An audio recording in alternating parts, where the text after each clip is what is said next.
negative belief is equally powerful to a Mm. positive belief in controlling your life, but in the opposite direction. A positive belief can heal you from any disease. A negative belief can cause you to get sick or die from any disease. And none of this had anything to do with the genes.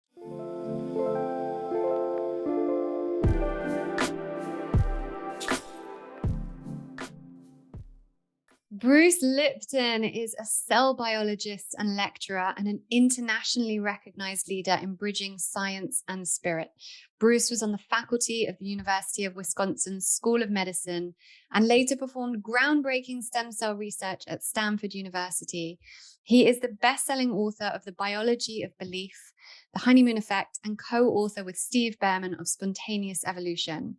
Bruce received the 2009 prestigious Goi Peace Award in Japan in honor of his scientific contribution to world harmony. Bruce, thank you so much for being here. I am so delighted to be here with you. You're an example of a person who has taken power back over your life and created something quite different than what people expected. Thank you. But that was in part down to your work and work of people like you. But really, for me, this is a moment for me because I read your book, I think it was about 15 years ago. And I think it started this bit of belief that, oh, I really do have control over the cells in my body. And it was my intro into kind of epigenetics, but it goes deeper than that, right?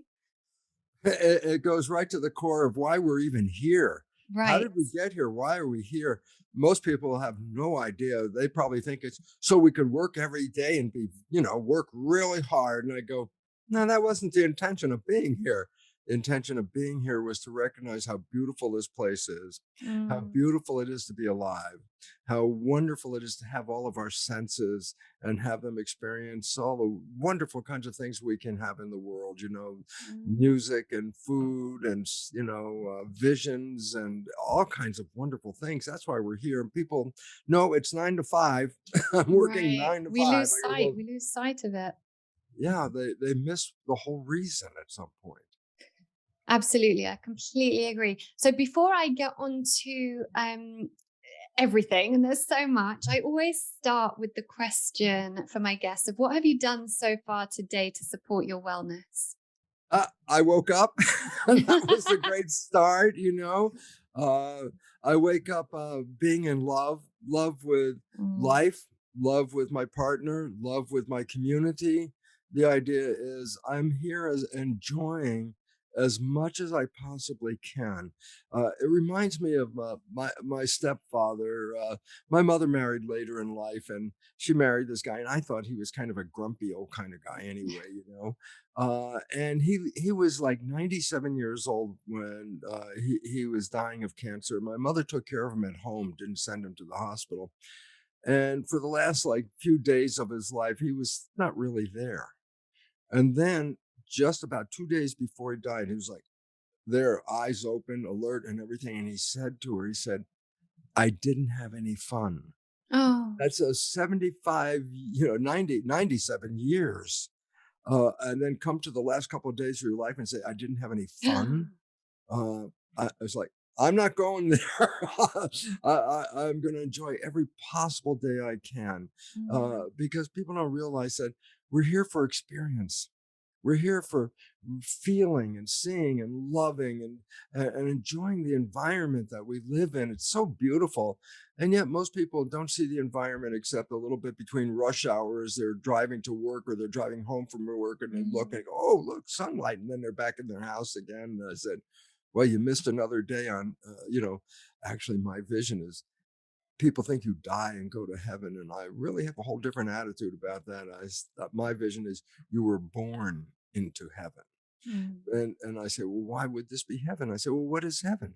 Oh, it's a place of creativity where you can create. What is your version of heaven? What is your version of heaven? It's everybody's own personal creation. I go, and guess what? This is where you came to manifest that creation. mm. And most people have given up the control of their lives and perceive themselves to be victims of the world, victims of their own genes, victims Yeah. environment and all this. And it turns out, wow, that's completely wrong because we are the masters and creators of this. And there's a whole different idea of being alive as a victim versus being alive as a creator. It has a whole different meaning to it. Absolutely. I've learned this myself in my own journey about just, really taking control of that idea of I am the master of my destiny. And it's kind of a hard one to grab hold of when you've been in the matrix of, you have to rely on everyone else, and this is kind of what I try to preach. Like we have to take responsibility for ourselves, for our Oh, children. oh, use the big word, Responsibility. responsibility. People do not like that word. Nobody wants responsibility. Even the president of the United States. Oh, I'm not responsible. I go, well, who the hell are you then? It's like, who's responsible around here? Nobody wants to be responsible.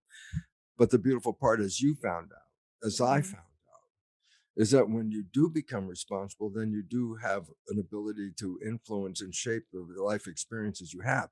If you feel that you're not responsible and that you're just a victim of these things, then unfortunately, you've lost the whole reason for being Mhm. here. So let's talk about how you did find out, because obviously like I said, biology of belief was a major part of my healing of like, whoa, hold on. Okay. And just through reading it, I was like, I started meditating and thinking and kind of visualizing myself doing different things. So it was a major moment for me, genuinely, genuinely.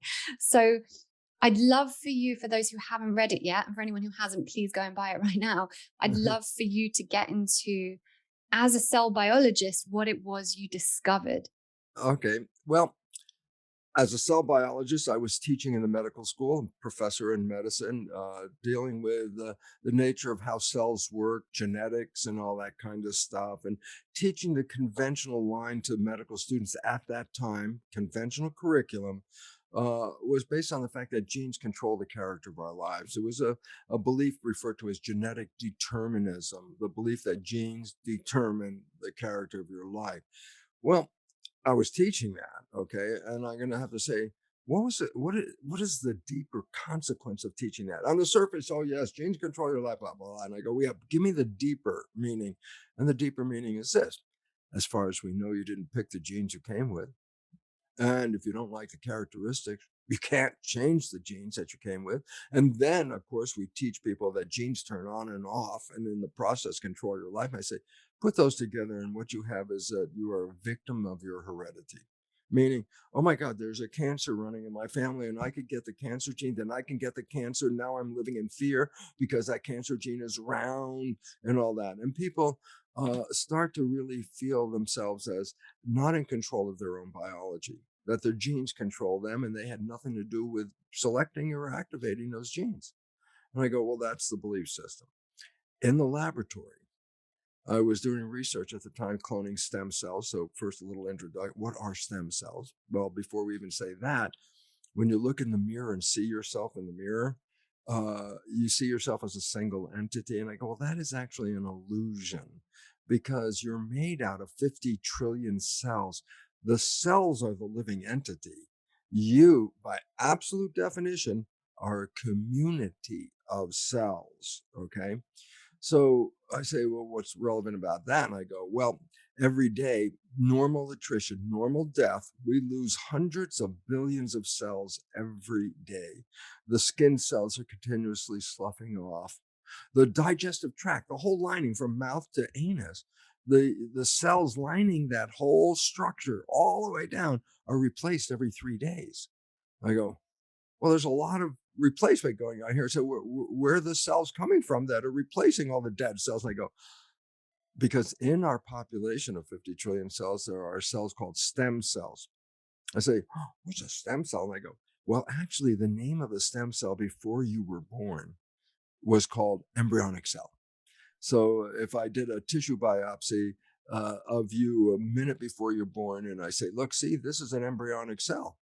And then I wait a minute after you're born, do the same biopsy, look at the same cell, and I go, oh, that's a stem cell.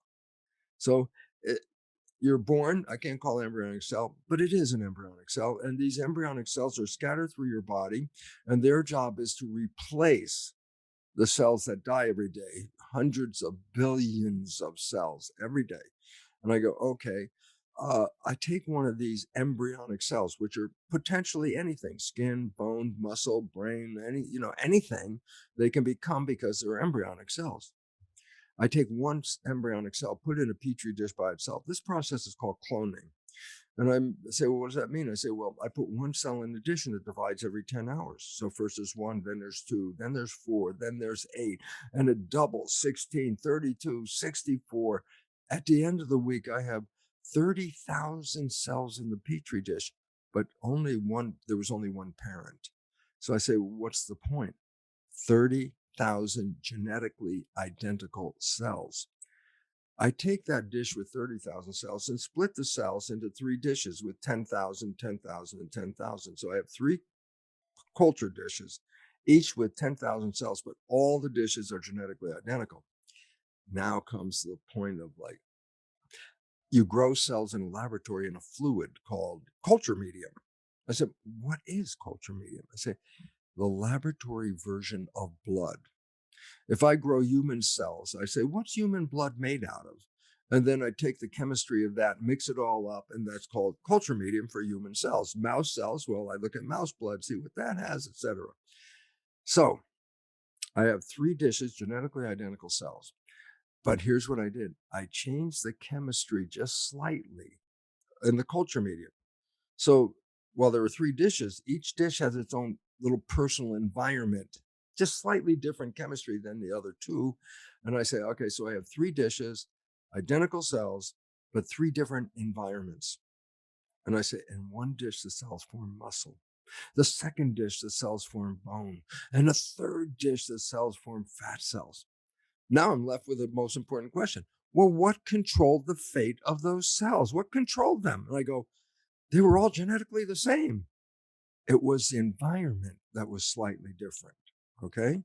It's like, oh, then the genes were not selected by the cell. The genes were selected in response to the environment that the cells were in.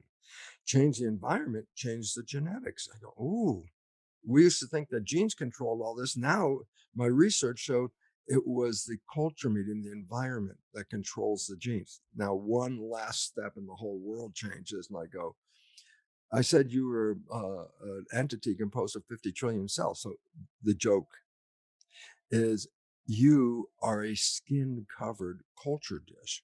Inside your skin, 50 trillion cells. Yes, but guess what? You have the original culture medium. Inside your body, you have the original culture medium. It's blood. And I say then I say, so what's the point? I say, it's the chemistry of the culture medium that controls the fate of the cells. It doesn't make a difference, and this is the point, if the cell's in the plastic dish or the cell is in the skin covered dish. It's still the chemistry of the culture medium that controls genes, not the genes controlling themselves. So now we're coming down to the big issue. I said, well, the cells in my skin covered dish are in a culture medium called blood. Who controls the chemistry of the blood? Because the chemistry of the culture medium is what controls the genes. And I go, the brain is the chemist that puts the chemistry into the blood. Now comes the biggest aha of my whole life. And said, so what chemistry should the brain put into the blood? And the answer is blow away. The answer is this: whatever picture you hold in your mind, the brain translates the picture into complementary chemistry. If I have a picture of love in my mind, I feel love. My brain is releasing wonderful chemistry, dopamine, pleasure for being in love, oxytocin, bonding with your partner in love, growth hormone. Ha! What does that do? Well, it does what it says. It enhances your growth. I go, coincidence. When you're experiencing love, you have more vitality. When you're experiencing love, they say, oh, look how in love they are. See how they glow. That glow Mm. of vitality is the chemistry of the blood affecting the genetics and behavior of the cell. I say, but if that same person all of a sudden has a picture of fear, then I say, oh, well, love chemistry doesn't come from a picture of fear. There's fear chemistry. That's a different chemistry. And it has stress hormones in it and things that affect the immune system. So I say, If I'm looking at the world in love, I have one chemistry. If I'm looking at the world in fear, I have a different chemistry.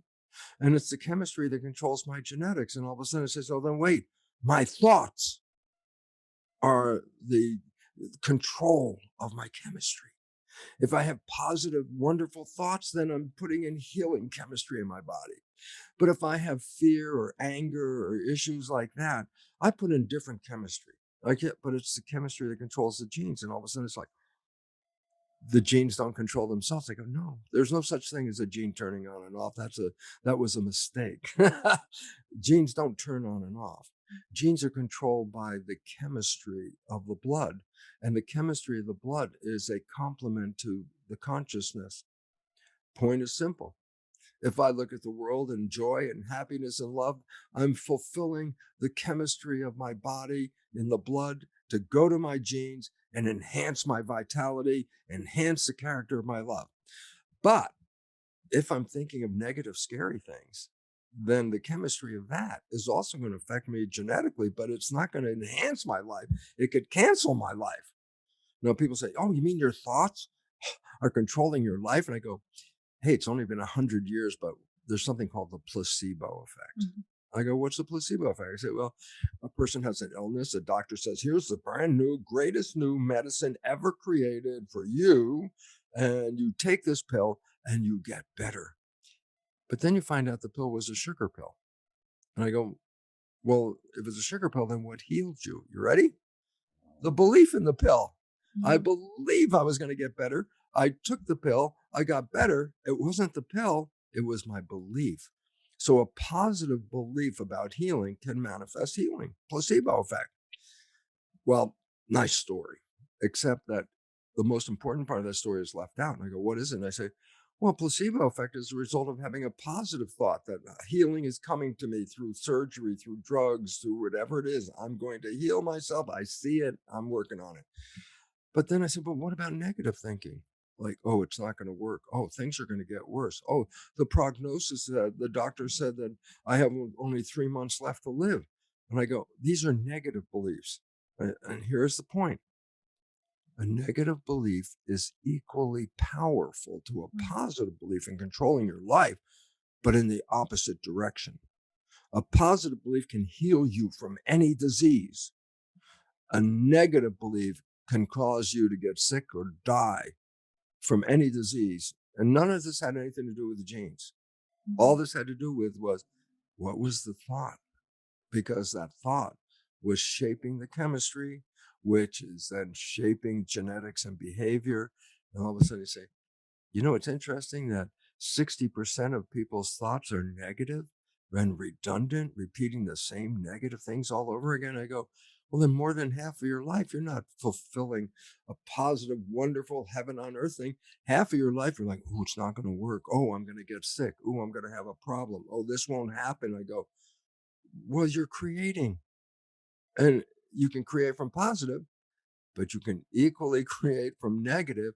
And negative in our world today is the predominant consciousness. Okay, so one of the challenges I hear from you guys the most is how hard it is to drop into meditation or even to relax and just feel calm. And you know, I speak a lot here about how our bodies have not evolved to manage the level of stress we're faced with today, which means we're constantly in fight or flight mode with our sympathetic nervous systems always activated, which we know leads to depression and anxiety and also chronic health problems. If we want to be well, we have to find ways to mitigate this. We have to do that ourselves. And I believe in merging natural daily practices with the kind of health tech that enables us to counter and mitigate the challenges that modern life throws at us. And the Sensate is one of those products, and I want to tell you about it. So the Sensate is a small palm-sized device that sends infrasonic waves through the chest in order to activate the vagus nerve and calm the autonomic nervous system, which is the body's command center. Together with the specially composed hemispheric audio within the app, you will literally feel calmer after only a short session. I give this to anyone I'm with if I have it on me, which I usually do, and everyone has the same response. It's amazing, and I already feel less stressed, and where can I get one? Now, I'm particularly recommending the Sensate to anyone who suffers from anxiety and wants to help calm the nervous system, those who want to deepen their meditation practice, and people who are looking for ways to be calmer and more grounded. Now, most of you know I work with a shaman, and he has taught me that our higher intelligence places ideas of health technology in the minds of those who can create and invent these products. And I truly believe this to be the case with things like the Aura Ring, the Somavedic, even diagnostic devices in hospital. And for me, I believe that to be true with the Sensate. We have lived for too long in a high stress state. We need more to help us counter that. So you can get £20 off the Sensate by visiting getsensate.com. That's GETSENSATE.com and using the code Lauren20. That's getsensate.com and the code Lauren20. Thank you to Sensate for partnering with Reconditioned. And now back to the episode. All you have to do is watch the news. How much of the news is, hey, folks, this is our most exciting world today and we're loving everything. That's great.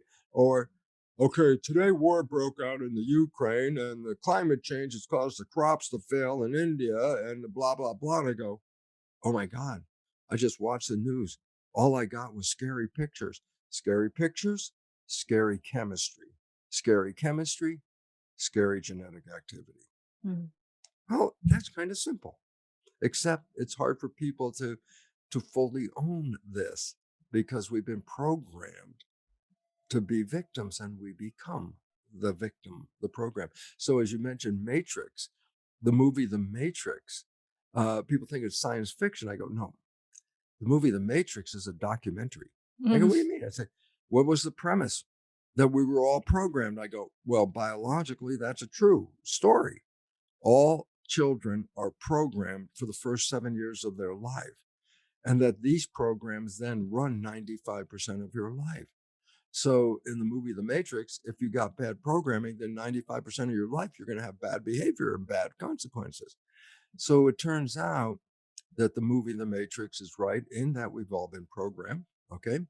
And then I love it because they offer the red pill.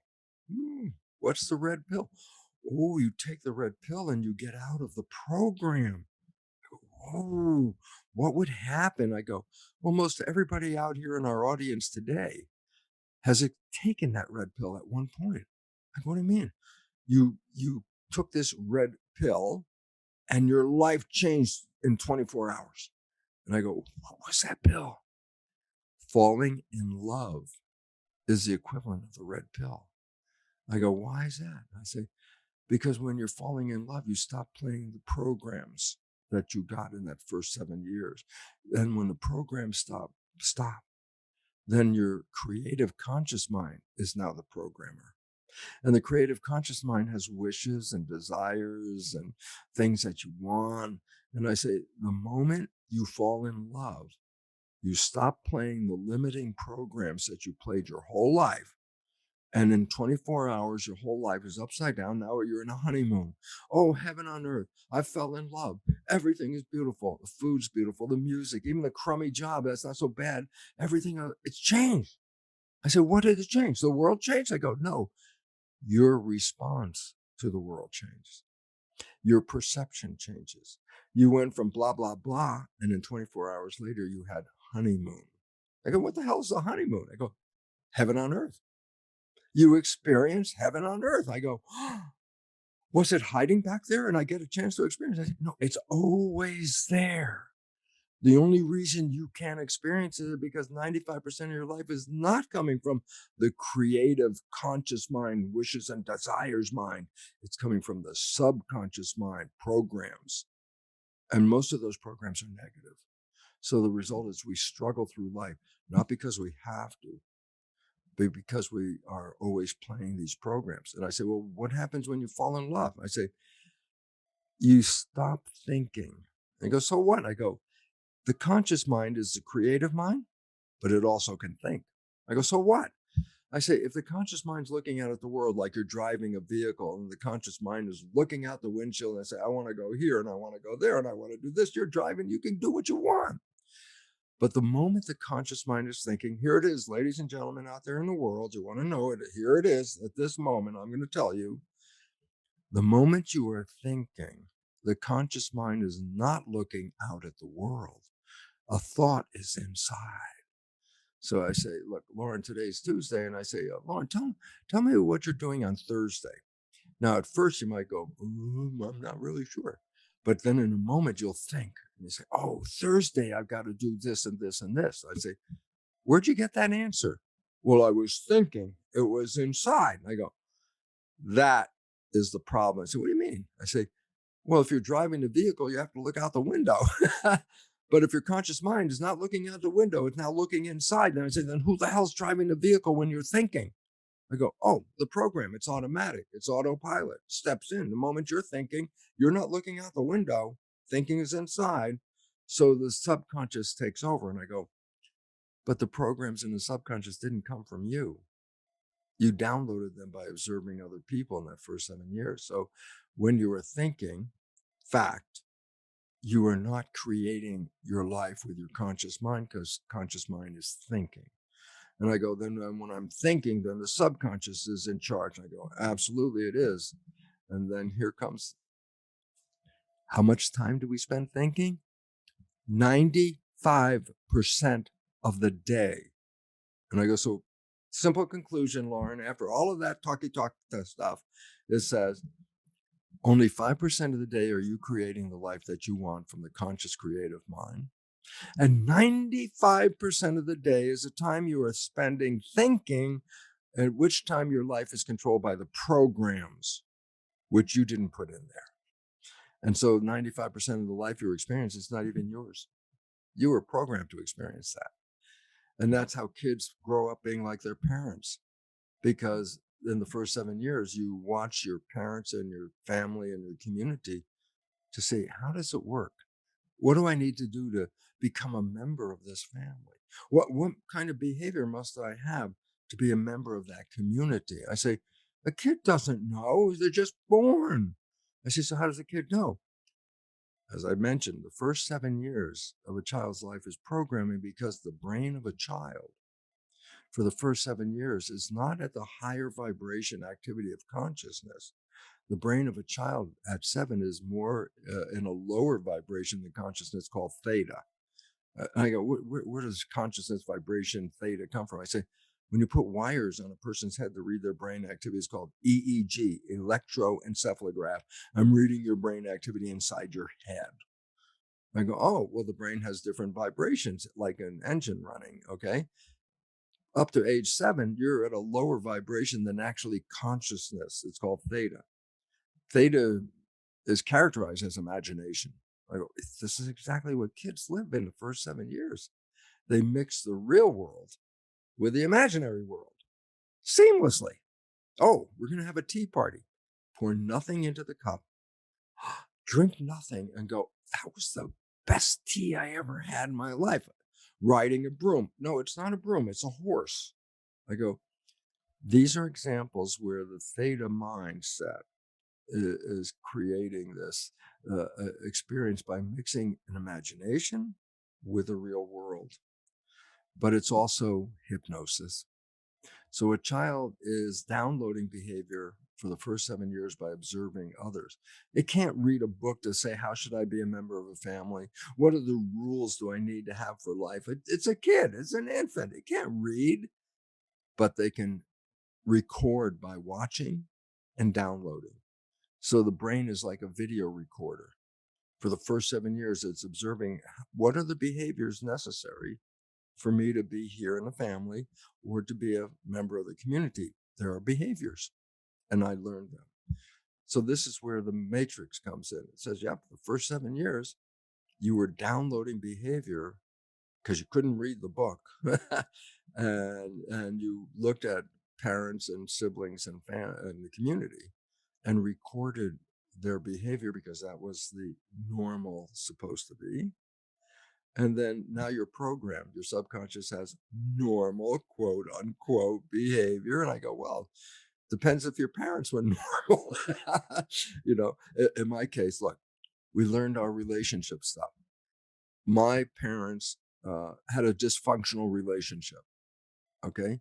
But as a kid, I'm recording, how do relationships work?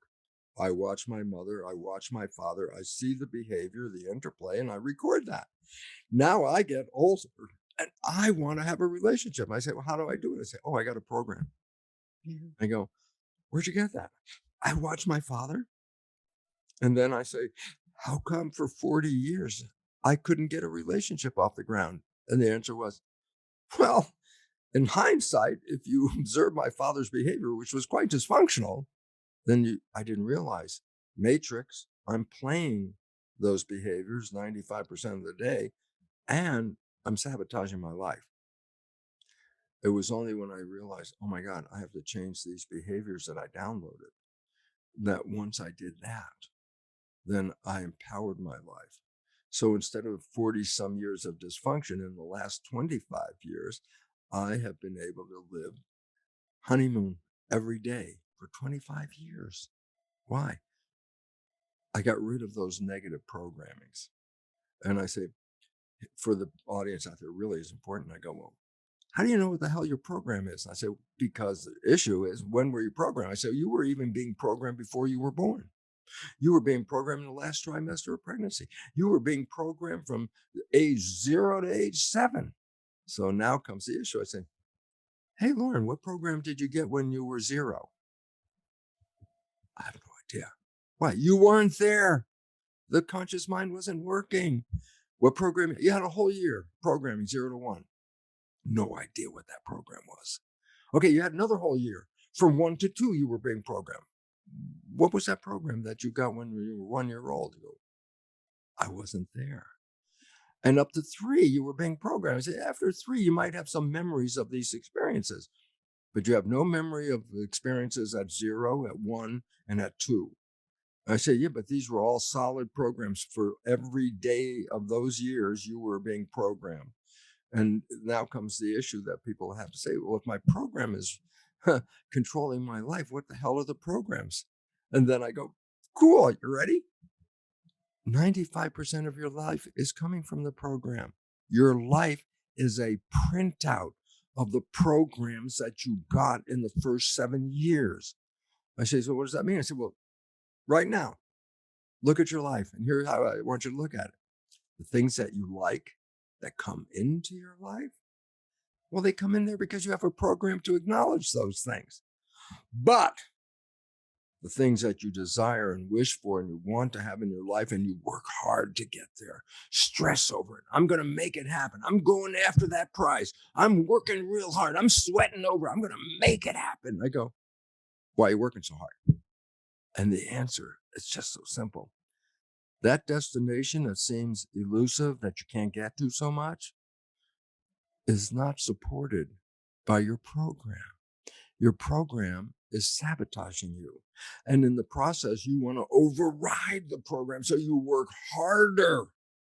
I go, hey, Matrix folks, 95% of your life is still going to be that program, no matter how hard you want to work. Until you change that program, you are the program. And Lauren, you had a program when you came in.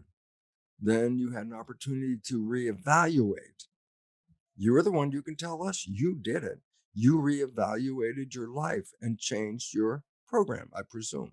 Is that right? But my whole life, I was diagnosed before the age of 2. So my programming should have been, I don't know life without illness, but my entire life, my mum kept saying to me, you will get better, you will heal. That we believe that there will be something that will eventually heal you. And I didn't consciously believe it because I was a negative, pessimistic child because I grew up with this, arthritis, Well, and the I was different from program, everyone. But she had programmed that into my subconscious. So when it got to 18, where I had to make that decision, I don't want to be disabled. And I went to a very amazing holistic doctor who did kinesiology. He said, this is very strange because your body actually believes, your subconscious believes that you can get better, which is really unusual for someone who's had an illness their whole life. So actually, my mum had given me that program. right? Well, see, that was a very important part because most of us didn't have your mom. No. Most of us grew up with the negative consequences of, uh, let me give you the biggest issue because it's a belief issue. And I say, our beliefs are converted into chemistry by the brain, and the chemistry goes as blood into the body and adjusts the genetics and behavior. Okay, Mm. that's a fact. Okay. Now, the problem with all that, of course, is um, you are running your beliefs that you got from the program 95% of the day. And I say, why are you doing that? Why can't you be creating with your conscious mind? Oh, because you are thinking, and the conscious mind is not now controlling the vehicle. The subconscious is autopilot and steps in. Okay. And for most people, they get disempowered in that first 7 years where their beliefs say Mm. you have no power. One of the most important ones is health. I go, why? For the average family, if there's a health issue in the family, that person in the family goes to a doctor. For the Mm. average one, it's like, oh, I got a problem. I go to the doctor. Mommy goes, daddy goes, I go when we're sick. And I say, Mm. this is the programming period in your life, first 7 years. I say, what program do you walk away from this behavior? Meaning, I am sick. Oh, I go to the doctor. I say, Mm. what is the final program? You ready? And here it is. I'm not in charge of my health. No, victim The professional, consciousness. the professional is in charge of my health. I give up control of my life and I'll go to the doctor. I said, so what you have done is said, I have no truth over what goes on in here, but whatever the doctor says, they're the professional. The doctor knows, the doctor is the truth. And then all of a sudden we give up the power. You say, no, I defer. That doctor is the one that knows truth. And I Mm. say, well, in that belief system, then if the doctor says you're going to die in 3 months, and your mind says, I'm going to die in 3 months, that's the truth, then the consciousness will cause you to die in 3 months because it's a program. Mm. You were not told you were going to heal yourself like your mother gave you. The average person still walks away with the diagnosis or prognosis that the doctor gives them and then uses those words as the equivalent of truth. Doctor says, oh, yeah, you're going to lose your vision. And then you lose your vision. You go, wow, the doctor was right. I go, no, the doctor set up the belief that you're going to lose the vision. The mind accepted it because it said the doctor knows. I don't know. Doctor knows. Doctor says I'm going to go blind. 3 months, I go blind. Why? Consciousness is creating the chemistry, which controls the genes. And all of a Mm. sudden it says, oh my God, we gave up the power of our health. We don't control our health for most people. No, the medical community controls my health. I go, wow. Wouldn't it be nice if they were beneficial? I go, medical community is a corporation. They don't give a damn. They make money. And they make money when you're sick. Yep. You mean the medical people probably don't want to heal me? No, not the medical people. The pharmaceutical people don't want you to get healed. Why? You're a customer when you're not well, and you're not a customer when you are well. So why would I want you to get well? I'll lose my business. So the pharmaceutical company offers you drugs that sustain you, but never give you the healing. You got Right. a problem with cholesterol. Well, then you're going to have to take, something to control your cholesterol level. Okay. And then we have statin drugs. And I said, well, how long must I take a statin drugs? And the doctor goes, well, how long do you want to live? Oh, you mean it's a prescription for life? And I go, yes, it is. You're hooked for your whole life on statin drugs. Little joke on the side, right? They don't work. They don't work at all. Actually, they do. They affect, ready? 3%. That means for every 100 people that take statin drugs, only 3 can get a benefit from it. And then I add another fact. Well, what are side effects? I go, ooh, statins have bad side effects. And I say, well, how many people have the side effects? About 23%. I go, wait a minute. Statins heal 3 people, but make 23%, 23 of the people sick. I go, let's do the math. Why the hell are you taking statins? They don't work. And now we also find out a new one because depression was always associated with a hormone called serotonin. And there are drugs that try to adjust your serotonin level so that you're in the right level of serotonin. Prozac, okay?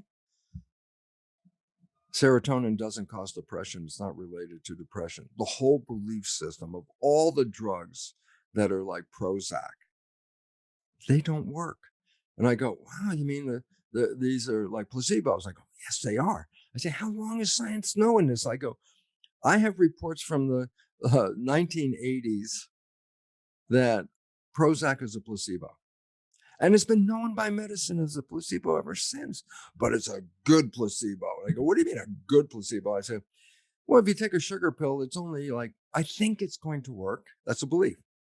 If you take something like Prozac, there are side effects. You can feel something's going on. And all of a sudden it's like, oh, I can feel the drug is working. That enhanced the placebo effect. So Prozac works because it's a great placebo. It doesn't work because of the chemistry. And now we know that serotonin had nothing to do with depression in the first place. So all those drugs are useless. And yet billions of dollars are spent every day on drugs that are totally useless because we bought the story. Mm. I have so many questions from Yes, everything let's you try just and said. answer a few. Yeah, so I'm going to try and condense them. I've written down about 5 already. Okay. The first one is, I guess, so like when I work with people, and a lot of people used to say, "Was it which was the thing that healed you? Was it did homeopathy heal?" And I always say, it was never one thing in isolation, and I still believe that. So if I we can have the most perfect diet in the world, and you can treat your body really well, but like you say, if you're thinking bad thoughts and you have the belief that you're not going to get better, it doesn't matter what you're doing with your body. What I want to know is from your perspective, because I guess my perspective very much is the body is the vessel through which we experience this amazing life. And we've been gifted this body. So we need to honor it as much as we need to honor the thoughts and, kind of work on the belief side of things. So do you agree with that, that in terms of, yes, we need to have the beliefs, but also we need to be looking after the body, and it's a holistic process. Well, yeah, I'll tell you what you do. You have to look after the body when you believe that you have to be the maintenance of the body. I have Right. to look after it. I have to make sure I do this and this and this. Well, that's a belief issue. I say, do I actually? No, this is going to be hard. Do I actually have to do all those things? No, because the idea is you are manifesting a creation right here. Right. And if you are living from the highest level of creation, you can walk across the fire, across the coals. Mm. If you're not living in the right consciousness, don't walk across those coals. You're going to burn yourself. I even show videos in the South in the US, religious ecstasy. People work themselves up into religious ecstasy.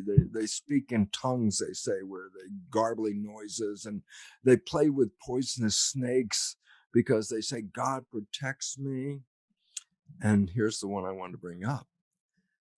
Some of them show that God protects them by drinking strychnine poison in toxic doses and have no harmful effects from one of the most toxic poisons. How can that be? And the answer is because the consciousness does not include that in their consciousness that this is toxic. That they also include what? God is between you and the strychnine, and God will take care of that. You believe that, and then your biology will do what your belief is. So they can drink strychnine poison. Would I recommend anybody? Would I even drink it with the knowledge that I have? I go, no, I don't trust my belief system enough. And also, yeah, that what I was going to say to that, to anyone who's kind of going to counter that, it's understanding that when those people are in that state of euphoria, it's very different, because people might go, well, I believed that I would get better, or that my dad would get better and he still died. But it's very different because you've still got that programming and you've still got that disbelief maybe. That's Whereas hidden like, underneath. It's called subconscious, mm, meaning that belief that strychnine is poisonous is a program that you got long before consciousness even kicked in. mm, And if you believe it's poisonous and then you take it, well, what are you challenging right here? You're just saying, I'm going to do that. If you believe that you can be protected by God and take this poison, and then you take the poison with that belief and it doesn't affect you, then I go, yep, this is all consciousness that is creating this. Bruce is saying weird stuff. And I go, no, quantum physics, the most valid of all the sciences on this planet, from theoretical insights to actually proving it. This is a fact. Quantum physics principle number one: consciousness is creating your life experiences. And it says if you change your consciousness, then you change your life experiences. And I go, 100% true. And in biology, we now know the mechanism of that is called epigenetics, where consciousness changes the genetic activity because of the chemistry of that conscious picture going to the cells, adjusts the genetics of the cell. And all of a sudden it says, well, then biology now supports physics. They both say that consciousness is creating this.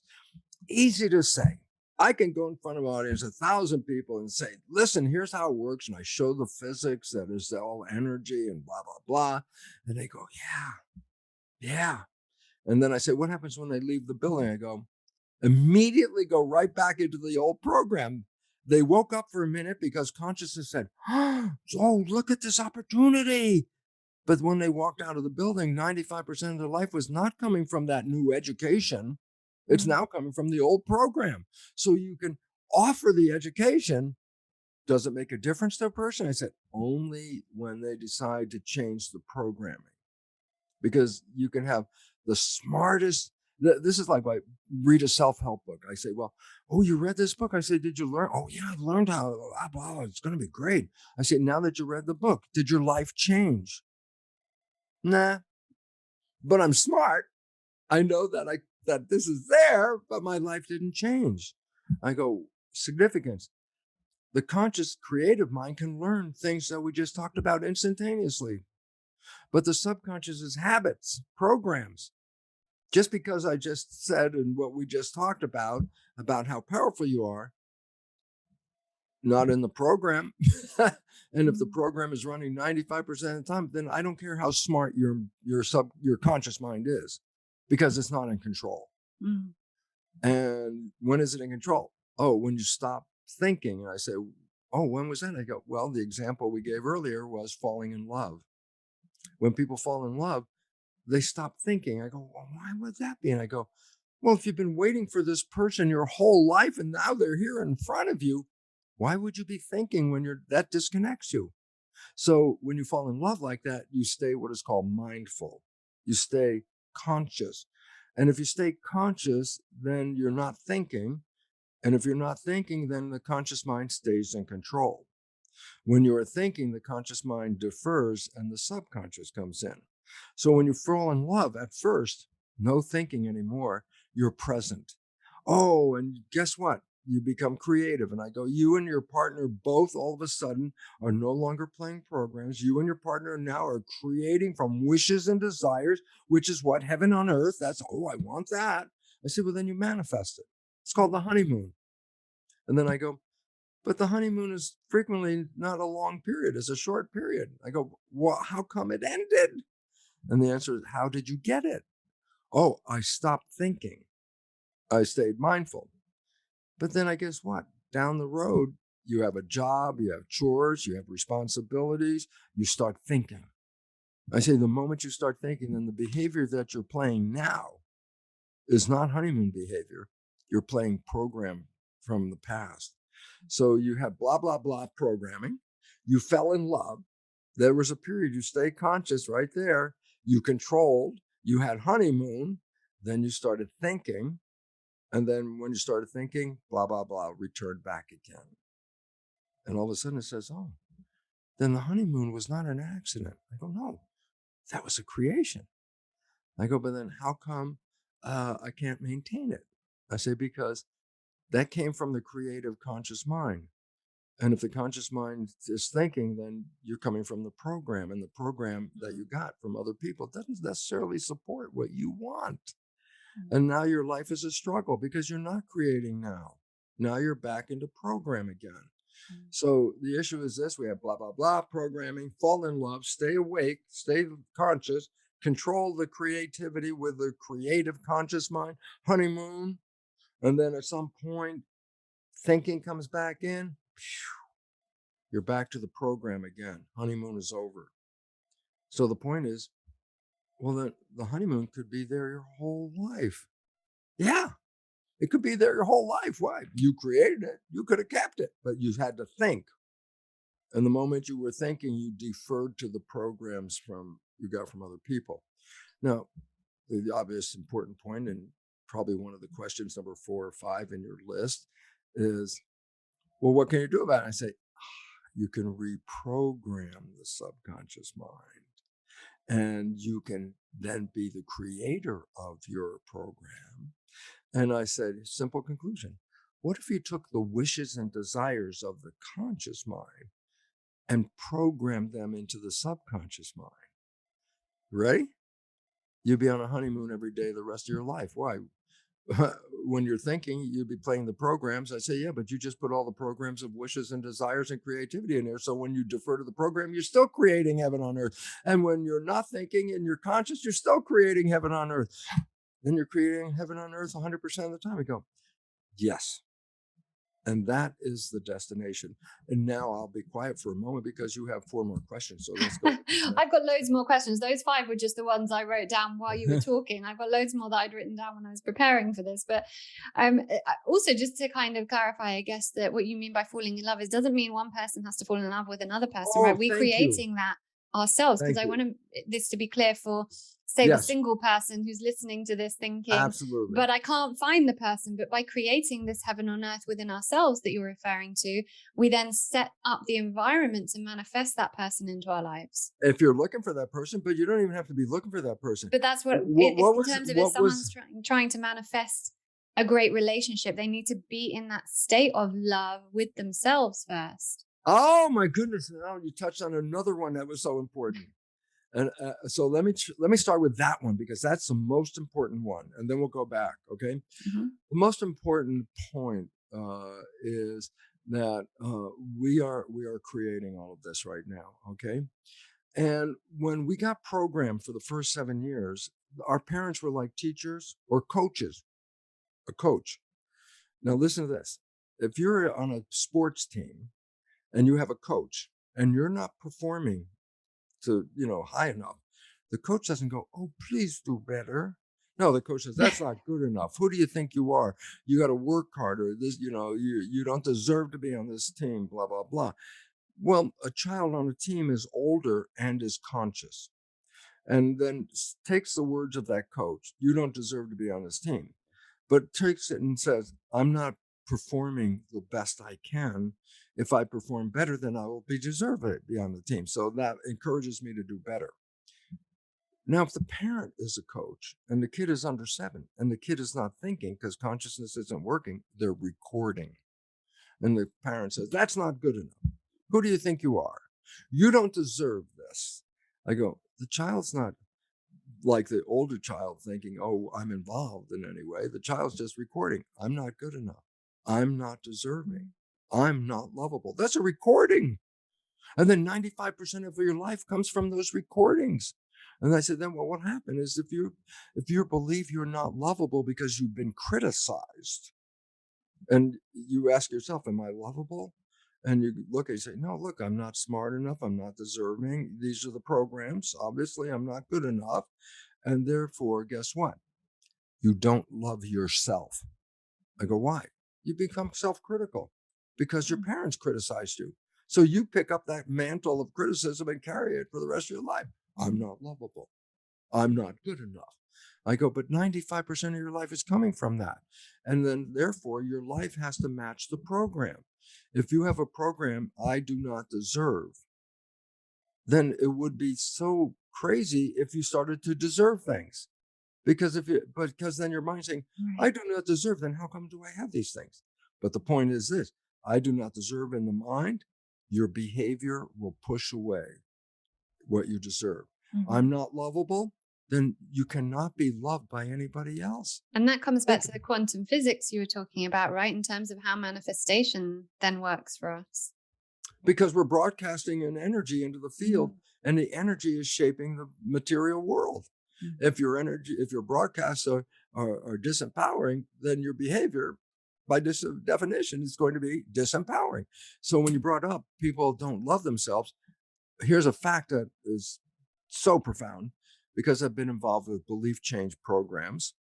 You ready? when we ask people in these belief change programs, the belief, I love myself, 80 to 90% of every audience will not test positive for I love myself. And it all goes back to the first 7 years where they were criticized. So in their subconscious mind, they're not good enough. There's all the criticisms. And therefore, if you don't love yourself, you ready? You can't be loved by anybody else. Somebody Not says, I fully love anyway. you. Not Yeah, if yeah. somebody says they love you and then you go, "But I know I'm not Mm, lovable," then you take their words and go, they don't know what the hell they're talking about. And then what you will do is push them away. And when they're mhm, gone, guess what you'll say? See, I'm not lovable. Nobody's here. I say, you unconsciously created, I'm not lovable, and that pushed them away. mm. All of a sudden, it's like then you manifested your belief system.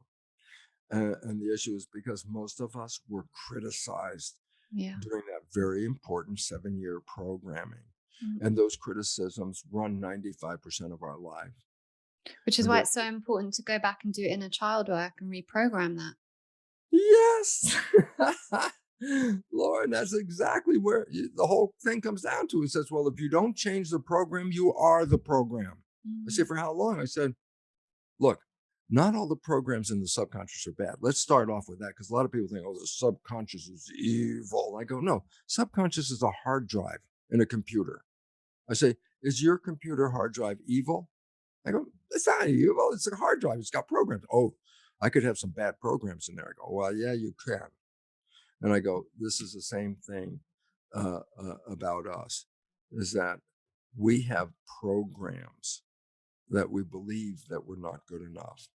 And these programs running 95% of the day will sabotage our lives. So at the end of the day, when you come home, you see, it didn't work. I didn't get successful. I didn't find a relationship. I couldn't heal myself.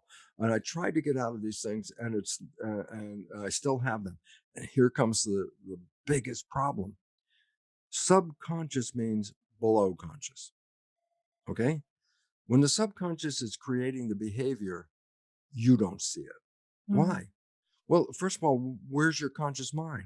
Because remember, the subconscious is only working when the subconscious mind's busy. I say, oh, well, the subconscious mind's thinking. Well, if it's thinking, it's looking inside. It's not observing the behavior going on outside. So the moment you're thinking and you engage one of your programs, good program, bad program, you don't know what the hell it is. Why? You're thinking. It's only the response to the program that we see. mm, If I have good programs, then good things are going to happen to me when I'm thinking. But if I have bad programs when I'm thinking, I'm going to play sabotaging behaviors. I'm the only one that can't see it. I say, why mm, not? Well, I'm only playing those behaviors because the conscious mind's not paying attention.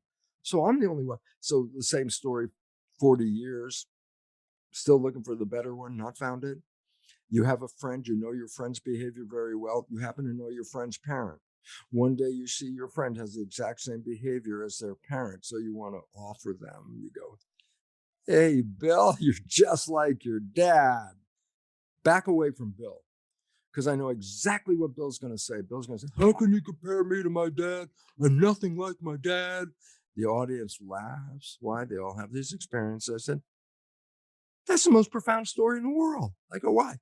Everybody else can see that Bill behaves like his dad. Where did he get the behavior? He downloaded his dad's behavior before 7.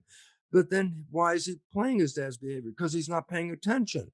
Does everybody else see the behavior? Yes. Does Bill see the behavior? No. Why? He's playing it when he's not paying attention. You ready? We are all Bill. Every day we're doing exactly what mm, Bill's doing. Playing programs, don't see we're playing them, see the result of the program. I want to be successful. Yeah, but my program says I don't deserve. So what's the point? I work all day. I come home at night. I didn't get anything. Why? Well, 95% of the day, my belief is I don't deserve. So I sabotage myself. Did I see myself sabotage? No, you did it when you weren't paying attention. And then I go, then here's the end problem. When things don't work, people think they're victims. mm, This person interfered with this. This person caused this problem. That thing caused this problem. I'm a victim. I go, no, Bill. You were playing those programs all day, sabotage yourself. You didn't see it, but you came home not successful. And therefore, you have to look at it and say, why would I sabotage myself? And I go, not in your conscious mind. You would never do that. Your subconscious mind, well, that's got a program. As I said, the subconscious mind isn't evil. Here's how valuable the program is. When did you learn how to walk, Lauren? Before you were 2. I say, how long is the habit of walking once you learned how to walk? How long can it work? I say, you could be 102. In 100 years, you can still have the exact same program because habits do not want to change. So if you get good habits, you can have 100 years of great habits. If you get bad habits, you could have 100 years of sabotage. And until we change those habits.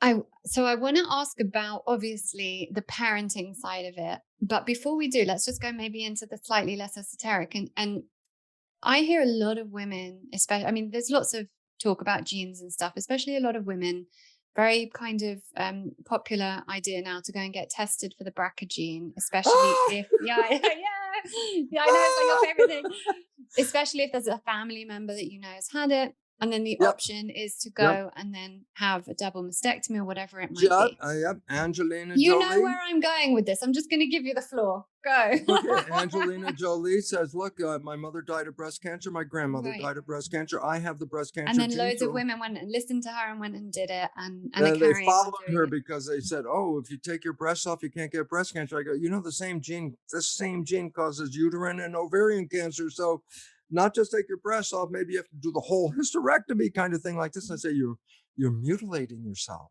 I go, why? Well, I have the gene. I say, the gene doesn't cause cancer. Huh?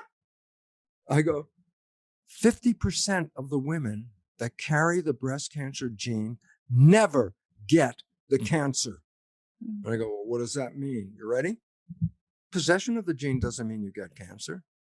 I say, then where the hell's the cancer coming from? I say, a lifestyle that is self-sabotaging causes cancer, not the gene. And that's why 50% of the women, they can carry the gene. So if you got the gene, I don't give a damn if you got the gene. It's your lifestyle that's going to determine the consequence if that gene is going to be activated or not. The gene itself does not cause cancer. There is fact of science. Not one gene causes cancer. No matter what cancer you're talking about, I say, no, that is a consequence of a lifestyle and a bad gene. If the lifestyle is good and you got a bad gene, then that bad gene doesn't get activated. So that's okay too. Okay? Well, because it's quite interesting that people go and get this test, but they don't get tested to see if they've got a gene that makes them more genetically predisposed to diabetes, and then they'll choose to stop eating sugar or any of the other hundreds of thousands of genes we have.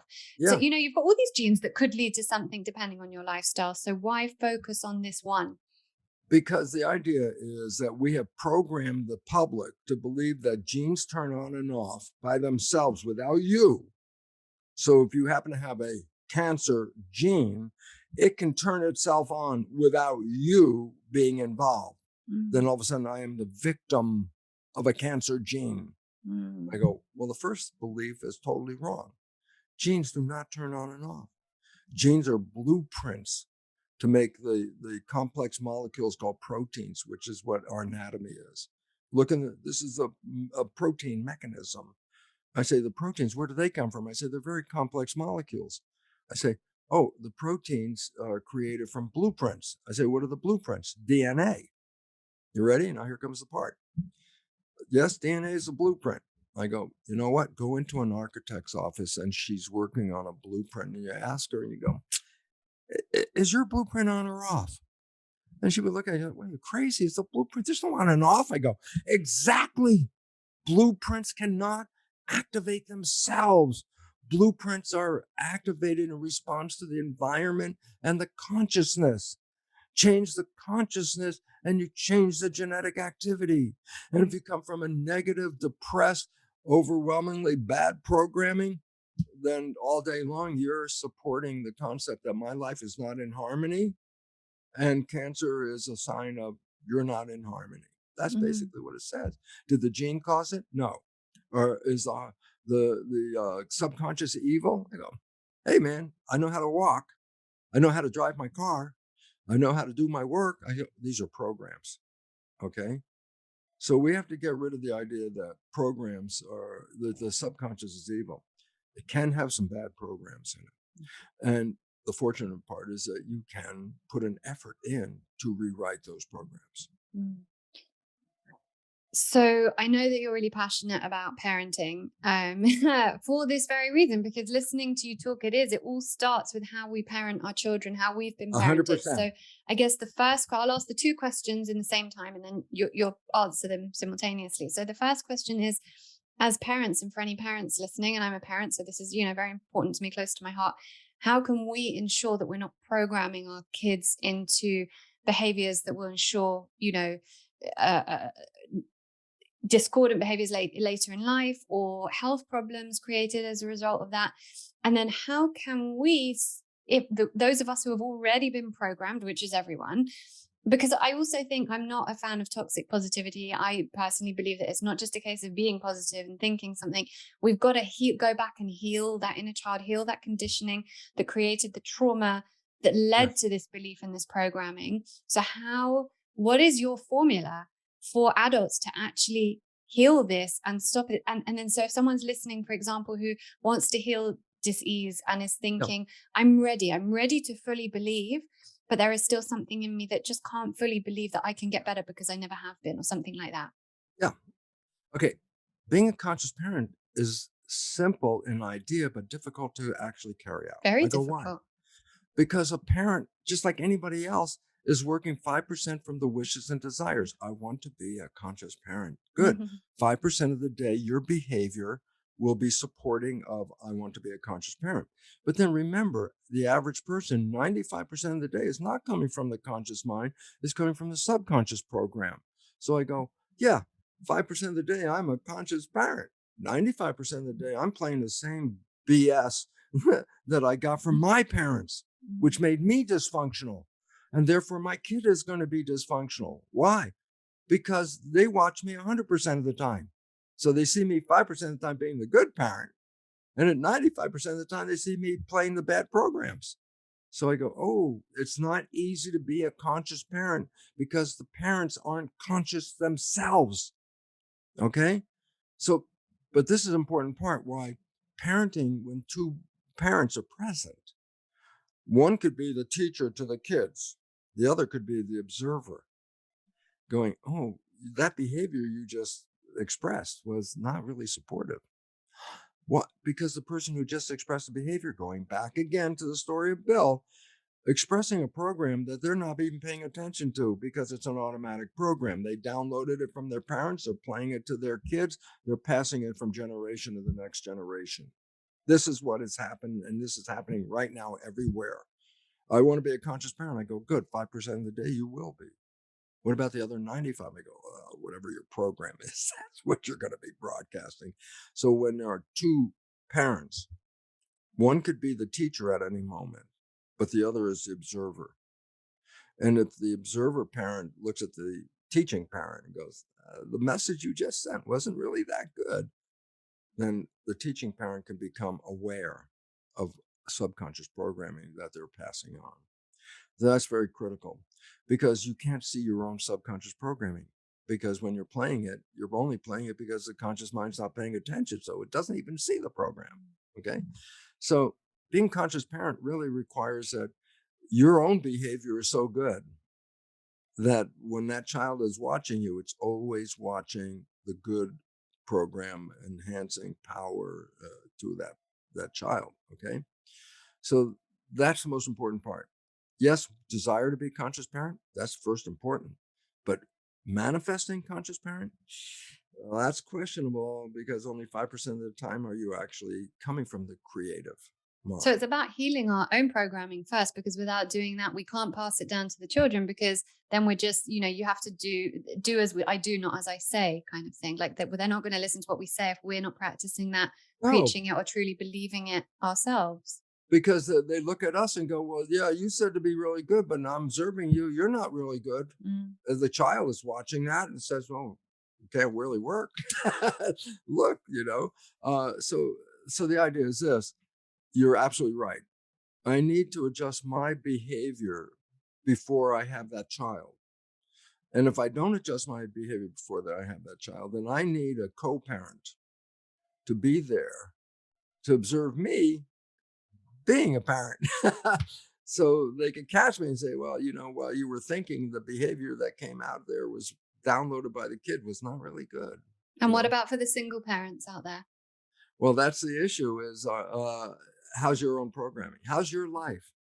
Do you, at the end of the day or the first thing in the morning, wake up and go, what a beautiful life I have. What a great world I live in. How wonderful all the things are around me, the people in my community, my life.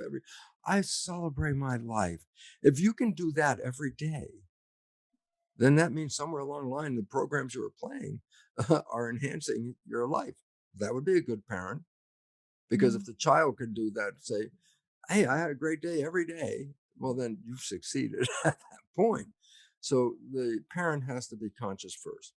Mm. And then I said, well, what about the program? I said, well, we mentioned that. I said, your life is a printout. If you're struggling with someplace, you're struggling not because you are not entitled to something. You're struggling because your program says you're not entitled to something. And therefore, you don't want to change the world. That's too hard. You have to go in and change Mm. yourself. And that's where self empowerment is coming from. And self empowerment says, I can review my behavior and find out behaviors that I do not like. I say, well, now you want to rewrite a program. I say, how do you do that? And I go, well, this is where another complexity comes in. I go, why? The subconscious is called a habit mind. What's a habit? A program behavior, push the button, plays automatically. It's a habit. Boom, boom. Okay. And I go, well, it's called a habit mind. I go, why is that important? If that mind just changes, that's not a habit. A habit resists change because if it changes, it's not a habit. So if you have a habit and you want to change it, it doesn't want to change because if it did, then it wouldn't be a habit. You have to learn how to reprogram. And there are ways to get in there that people don't recognize. The only way you can get into this habit is you have to put in the behavior that creates habits. I say, well, how did I get my habits? I say, first 7 years, you were in a state of hypnosis. All you did was just observe and downloaded behavior. There was no filter. This is another important part. That first 7 years of programming where you get your behaviors, well, there's good behaviors and bad behaviors. And I go, well, what does that mean? I say, when the behaviors were downloaded, you didn't filter out and say, oh, this is a bad behavior. I don't want it. I want this one is good. I said, there was no filter. You downloaded good behaviors and bad behaviors. Everybody did. So now I have bad behaviors in there. What? I didn't filter them. But now can I see them? I go, yeah, look at your life. If you're struggling someplace, it's a behavior that's not supporting you. So you want to change it. I say, well, how can I change it? I say, well, how did you get it in there in the first place? Hypnosis. I go, do I need to see a hypnotherapist? I go, no. um, the brain function, theta, the vibration I talked about earlier, is part of a spectrum of vibration. When you're sleeping, you're at the lowest vibration, delta. That's unconscious. Mm. Just before you wake up, the vibration starts to speed up. That's called theta. That's that imagination state. Okay. And then when you wake up, you're in alpha, a higher vibration, calm consciousness. And then when you go to work, you get the active consciousness. That's called beta, a higher vibration. But it reverses when you come home. You left work with beta. You came home and relaxed. The vibration dropped from beta to calm consciousness, alpha. And at the moment your eyes disconnect from the day, the moment you went asleep, consciousness switch shut off, the next vibration is theta. Well, that's the hypnosis vibration. So if you put earphones on at night, playing a program of what you want to be true in your life, the moment you put the earphones on, if you're still awake, you can hear whatever the program is. But the moment you fall asleep, guess what? Conscious mind's not hearing any of this, but it's going straight into the subconscious. So you're creating a habit, just the way you got it in the first place, hypnosis. Well, that's how you got programs for the first 7 years. But you also got programs after age 7. You learn how to drive a car. You learn how to play an instrument. You learned a complex job. I say, how did I learn new behaviors after age 7? And I say, repetition, practice. You practice something and repeated it. And it's the repetition that builds into a habit. So the first way you got a habit, you were in a pre-conscious state, you were in theta hypnosis. After age 7, you're not in hypnosis very much now. You're in consciousness. But now, if I want to make a program driving a car, then I got to practice driving a car. So I want to change a program, I have to practice a new behavior and repeat it because that's how you learn something. Okay. New age talk. Fake it till you make it. I go, Mhm. what does that mean? I said, well, you're not a happy person. I say, but you want to be happy. I said, but I'm not happy. I said, then here's what you do. All day long, whenever you can, just comes into your mind, say to yourself, I am happy. I am happy. In the middle of being miserable, I don't really care. Mhm. The message I'm repeating is I am happy. I am happy. I am happy. Guess what? Repeat it enough. And one day you wake up and you're already happy before you got out of bed. Why? Mm. Once the program is in, you're you're programmed to be happy all the time. Oh, well, how'd I do that? Repetition to do that. Mm. And then lastly, the most effective change in the sense of speed is a new process called energy psychology. And these are modalities of psychology, not like the old version. Let's go over and talk about your history.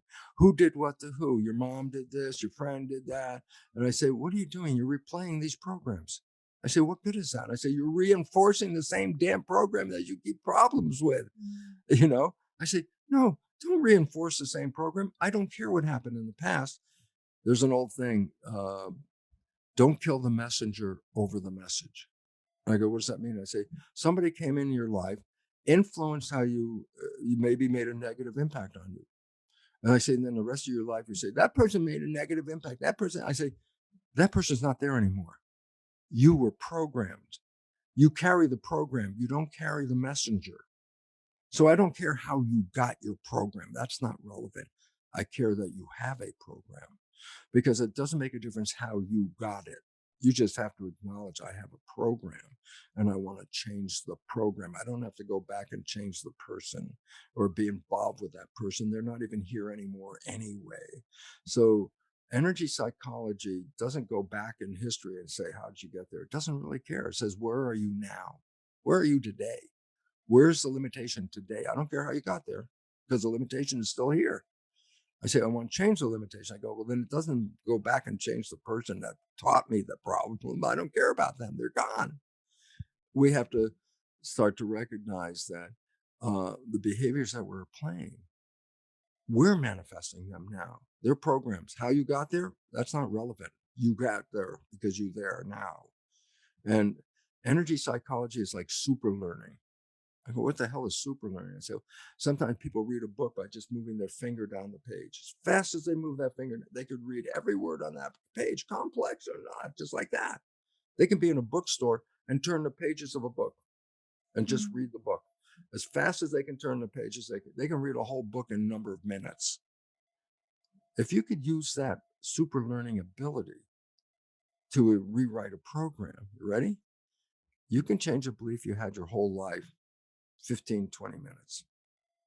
And this is completely different than hypnosis or repetition. These are time, you got to take a lot of time to do that. So, energy psychology, my website, brucelipton.com. I have over 25 different modalities of energy psychology, a little description of each and a website where you can follow it up. These are so profoundly important because we don't have a lot of time to change. We have to change as fast as we can. And energy psychology is an invention of nature, you know, necessity, is really required here. We have a necessity to change.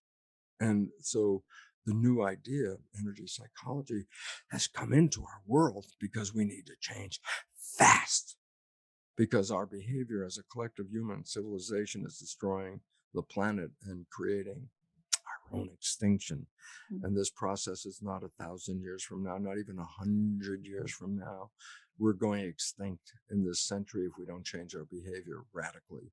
And that's why energy psychology to me. So brucelipton.com, check it out, because we're on a short fuse here, because we have been, as human behavior, undermining nature, and then therefore undermining our own existence.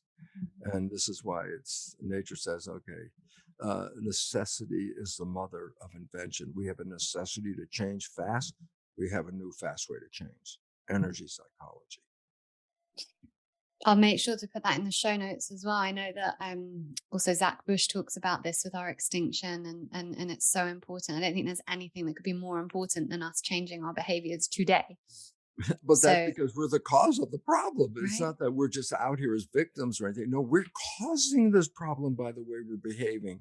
So if we want to change the world, then we have to change our behavior, not the world. Mhm. We are the problem. So And thank I hope that people listening kind of really, it's something that we can just brush over our shoulders, because we don't we don't want to hear that. It's difficult to think that our extinction is in our hands. But I really hope anyone that's listening is really thinking about, okay, what can I do right now to stop that, to change my programming, and to change the biology of my own beliefs so I can move forward, in this healing state. So I really would recommend everyone visit Bruce's website and move forward with that. I Um, appreciate this because basically it says we are participants in this evolution. We're not just mm, passive, wait for the evolution to occur. No, we are the creators of that evolution. And if our behavior doesn't support the evolution as it is right now, our behavior is actually compromising our existence on this mm. planet. We need to change fast now. And so thank you for this opportunity to at least inform people we're not victims, we're the creators. And if you don't like the creation, don't go out and change the world. We have to change ourselves, and then the creation gets better. What a beautiful note to end with. Well, just before we will move on to the all about you rapid fire round, if that's Rapid fire. okay. Yeah. The first one is wellness is fill in the blank. Okay, wellness is living in harmony. That's basically what it is. Are you living in harmony with the world? Or are you in conflict with the world? Conflict is Mm. where the illness comes from. Harmony means you're flowing with the music. Now, Okay. that's one of the nicest responses I've had to that one. Um, the biggest life lesson you've learned that only came with age. Was the lesson that I'm the creator of my own life versus I'm the victim of my genes. Once that Mm. happened, it says I went from passive to active. Passive, genes did this. I don't know. I'm just here. Mm. Active is I want to change this. And I did. That's when we get power. What's a question you ask yourself the most? I don't know. I'm always just following the next thing that's going on, and fortunately, the vision I'm broadcasting is things that are so wonderful and welcoming that it's like, what's next? I have no idea. You're just in the present moment. That's where you have to be, because if you're in the Yeah. past, then that means you're not paying attention to the present moment. If Yeah. you're in the future, that still means you're not paying attention to the present moment. Are you here now? That was the whole idea. And most people are not here. So they're missing all the inputs, Mm. the stimuli, the beautiful planet we live in. How many of them have watched sunsets? Mm. Oh, no, I'm on the road. I'm coming home from work. I'm going to work or whatever. It's like that. I said, you don't even see the same sunset? Part of my life is, yeah, it's evening. I'm closing down. Let me watch the sunset. I'm part Mm. of this thing. Uh, and so it becomes important you're living in the most beautiful environment perhaps in the universe. We don't even know. Mm. And people are not here now. They're just busy running the machine, running. It's like, you got to stop and take it in.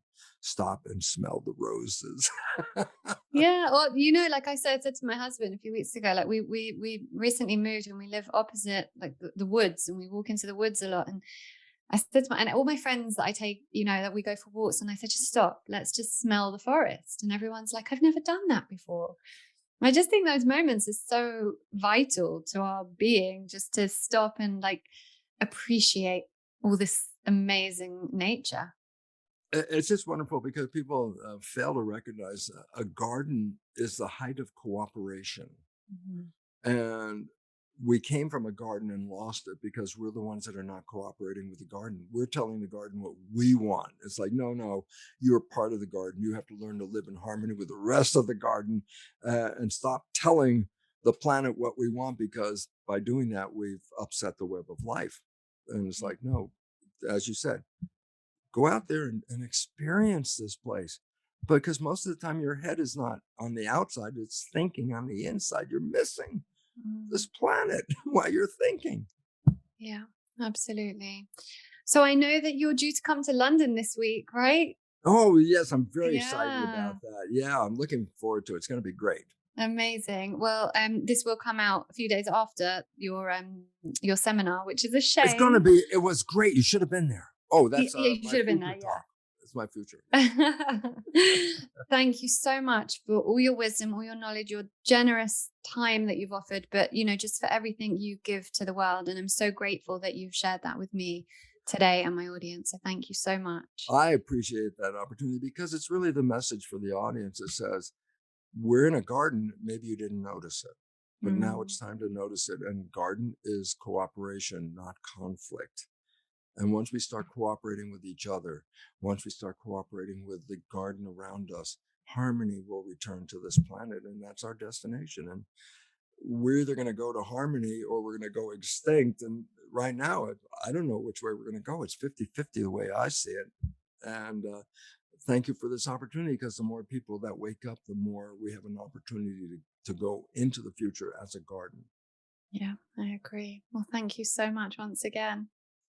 Thank you so much, Lauren. I'm so happy to be here with you. I hope you enjoyed this episode of Reconditioned. I am honestly so grateful to each and every person that tunes in. Thank you also for taking responsibility for your own well-being. You should know that just by choosing to listen to podcasts like this that further your well-being, you're moving more deeply into abundance consciousness. Now, don't forget, I have a bunch of free resources over at laurenvakneen.co.uk, as well as every recommendation you could ever need in regards to your well-being on the LV Recommends page, all categorized for your ease. Thank you also to our sponsors. These episodes would not be possible without them, so make sure to check them out and get some pretty awesome discounts on the show notes. And of course, make sure you're subscribed to the podcast so that you can get updated each time a new one is released. Thank you. I appreciate you.